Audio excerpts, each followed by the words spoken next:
Well, as you can see, it's now the next day, and as you can guess, absolutely nothing happened last night. We saw nothing moving at all, not even deer. It was just the cattle in the fields, and that was it. Very quiet. So all I'm doing today is I'm going to put a camera out here in this small forest. I've been here before, but a long time ago, maybe a couple of years now.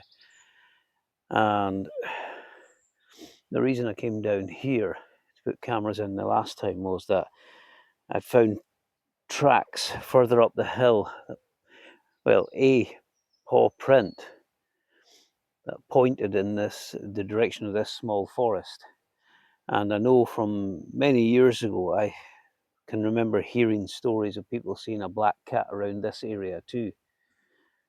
Now, someone, I can't remember who it was, but told me that a local farm worker had seen a large black cat uh, looking up on top of a bale in a field near here. Now, I can remember who she is, so I'll have to speak to her again and get that guy's name and try and speak to him. So that would be a good little sighting report. I think that was from a couple of years ago. But where I am now, there's a very nice, well-defined trail here. So I'll put a camera somewhere along this one and see. We'll get an idea of what's moving about here anyway. And whether we catch anything else, I don't know. In fact, there are two well-defined trails here. That's good. Now it's just about here somewhere where I had the camera before. So, and I got a lot of good footage of wildlife. So I think I'll have to put it in here again. We'll trial it for 3 or 4 weeks and see what we're getting. But as I say, I've had no word on anything being seen in this area in the last couple of years. Apart from that, maybe 2 to 3 years ago when the cat was seen going up on that bale. I'll have to get the details of that story, because that would be a good sighting to put into the records. So I'm going to put this camera on this trail, and it's going to look that way. Plenty of indications of movement here, so that's good. So I've got the camera lens set at 12 inches. In fact, I need to move it a bit more this way. That's better. I'm not going to try and camouflage it.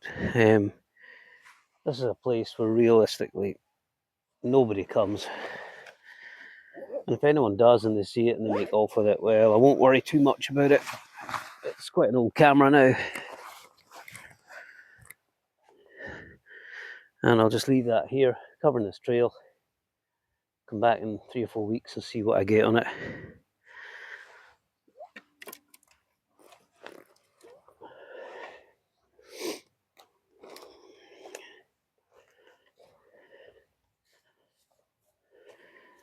It's always handy to double check on the camera, so I went back along the trail there just to have a look, and the camera was kind of squint and not quite pointing the right way, but it is now, so I can definitely leave it to do its work.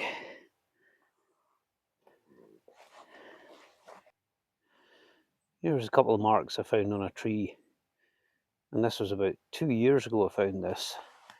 Now when I first found these were actually quite fine incisions, and you could see it was something really fine and sharp that had cut it. But of course with time the tree's grown a bit, the bark split and the gaps widened, so it just looks like a bark split now. But at the time, what caught my attention was just the fact that they were parallel to each other, and the height as well. This stick is 4 foot 3 or 4, so that's quite well up. So it starts up at about 4 foot 8, which is quite a height off the ground. So there I was, sitting at home, nice and comfy. Happened to look on a community Facebook page, and I saw a post about this blood spot and a trail, which leads along here to there. And I'll show you the first lot of guts.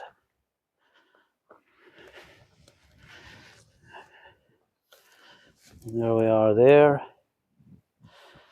And just to the other side.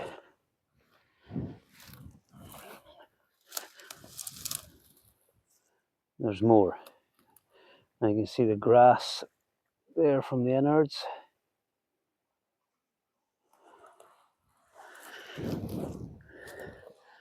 This is very difficult terrain to look around in. Extremely difficult.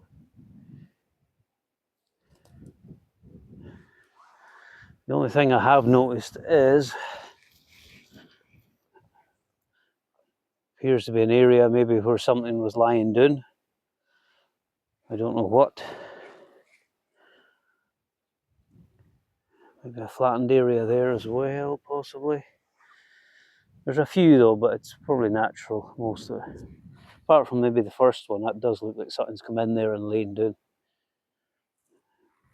Now, although there's blood on the road, I'm not seeing anywhere anywhere else. So this could be quite difficult. What I'll have to do is check the other side.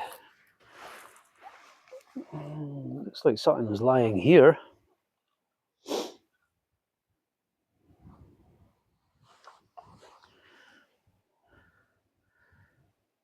And neither can I see any sign of a carcass being dragged anywhere. I've seen that before, so I'm familiar with what to look for. I've just spotted something in the distance lying on its side. It's probably just a bit of, I don't know if it's a, no, I don't think there'll be anything. I think the solution here will be to get a drone and just fly low and slow over this area and see if we can spot any remains anywhere. It'll be difficult, but it could be worth a try, so it could be something for tomorrow.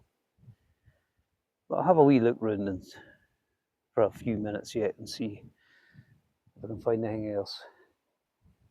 In the last video, you would have seen the thermal footage with the image that was running about in these fields here. I'm inclined to think it was just a fox. I don't think it was what I was looking for. But it crossed from that field to this field here. And as you can see, there's a nice gap in the gate for it to go through. So it wouldn't have had to jump. And I think the other large thermal image that was in the middle here is that little gorse bush that's over there. But as I say, the other image did come running from over that way. So I guess 2 foxes, I'd imagine. But we're continuing to just keep an eye on the area, keep our ears open as well. And it's been about 2 weeks now since the sighting. So if they go by their clocks, they should be back in about 4 weeks' time, maybe. And we'll get out again and have another look round then. But we'll get some cameras out anyway, in the vain hope that they catch something.